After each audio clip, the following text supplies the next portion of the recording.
And this is the Mercedes-Benz Rangers post-game show after a 4-1 win over the LA Kings, in which Igor Shesterkin wrote another chapter in what has been a stirring opening month as a New York Ranger. Hi, everyone. Welcome to our Delta MSG studios. John Giannone alongside Anson Carter after the Rangers rebound and respond to what happened Friday night against the Buffalo Sabres. And they did it, Anson, in about 2.5 minutes from a guy who, before the other night against the Leafs, hadn't scored in 32 games. Crazy, isn't it, how quickly things could change? And it's all about the start for the New York Rangers. They started slow against the Buffalo Sabres, so that's one thing they want to come to this hockey game and correct.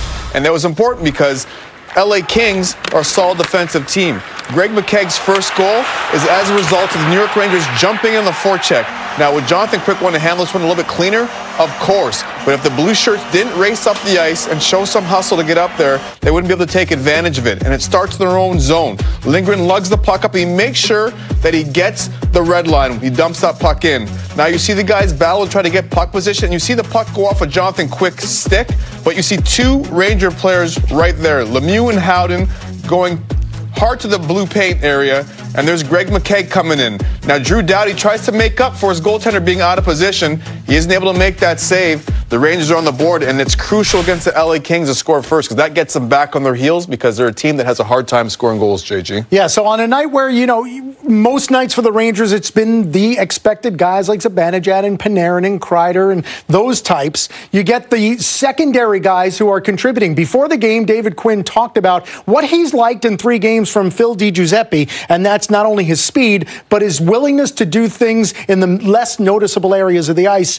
And I think we saw that a lot tonight. Yeah, you're starting to see his confidence start to grow as a hockey player, and that comes when you become more comfortable in your surroundings. And Phil DiGiuseppe, we know that he's got the speed. We've seen it. It was clear in tonight's game that he had a lot of speed. But the other things, the other aspects to his game, like the ability to shoot the puck.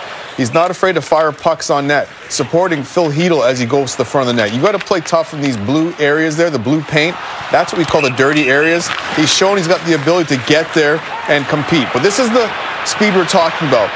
Driving the puck wide, forcing the LA Kings defenseman way back. That's Roy at the bottom of the circle before he gets a chance to engage. And I like the way he's sacrificing his body right there. You come back to the bench for that big block shot, the boys are patting you on the head, you feel like you're a part of it. And winning the puck battle. We know he can skate in the open ice, but can you play in those tough areas where there's no room to make plays? He does that in Kaapo Kakko's goal, who played an outstanding game too. Whenever a young player can score goals and contribute, it's big for their confidence. So it's nice to see those two young players contribute for the Rangers today. And for Kakko, the first goal for him in 14 games, his 8th of the year, and like you said, a huge one for his self-confidence. Another guy who I think was noticeable in what he did tonight was Ryan Strome, and I want to know from you on the Panarin goal if what he did was intentional. Yeah, absolutely. I mean, Ryan Strome, the chemistry he has right now with the Breadman, Artemi Panarin, is something nice to watch, because the Rangers' #1 line with Zibanejad is flying.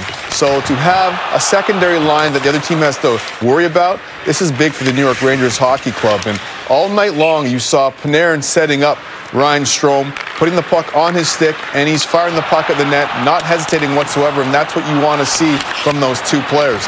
Now, when you see the puck go back to the point, you see that play right there.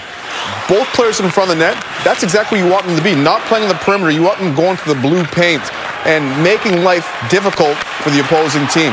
Jonathan Quick, he was outstanding today. He made a lot of huge saves on the Ranger players, but see that hand-eye coordination right there? Now this shot. A great shot, pass off pad, but it starts with Panarin. I mean, is it baseball season already? The Yankees or the Mets have to sign him up. He just bunts that puck in the open area. It didn't ice it. Open area, gives Ryan Strome a chance to skate into that puck, and then they practice this every single day in practice. A nice pass off pads. I don't know if you're a geometry major, but that was great angle, great timing, and Panarin, the sweet hands. 45 degrees, if I'm not mistaken. Oh, is that what That's it was? what I'm going with, yeah. 28th of the year for Panarin. That ties his high for his 5-year NHL career, which he did last year with the Columbus Blue Jackets, and he's got a lot of hockey left.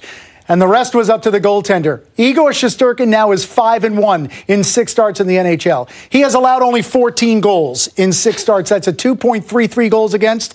And with his save number tonight of 42, his save percentage is now .933. This isn't the KHL. This isn't the AHL. This is the best league in the world. Yeah, one of my favorite movies of all time. I know it's Oscar weekend as Gladiator, and they said you got to go out there and win the crowd. But you heard the audience today at MSG. Igor, he's won over this audience here in New York, and that's not always an easy thing to do. And those numbers you just talked about, JG, he had those similar numbers in the AHL. This is the National Hockey League, the best league in the world, and he's making it look so easy. I don't even think this guy's heartbeat raised above 50 beats per minute. And that's when he's making up for his teammates colliding together in the defensive zone. Sometimes you get to clean up the mess for your guys.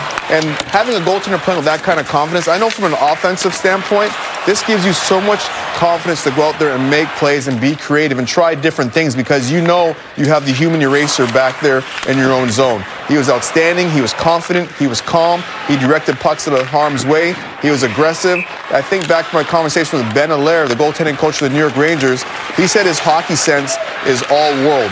And for a goaltender to have hockey sense, that means you're able to read the play and get to the spot and know where the player is going to shoot before he knows where he's going to shoot it. And that's exactly what Shesterkin's been doing on a regular basis so far. And that's exactly what we saw tonight. The concentration that you see from him in the net when chaos is around him and his ability to read where the play is going before it gets there is remarkable. 5-1 as a New York Ranger, and congratulations from his teammates after a 4-1 win.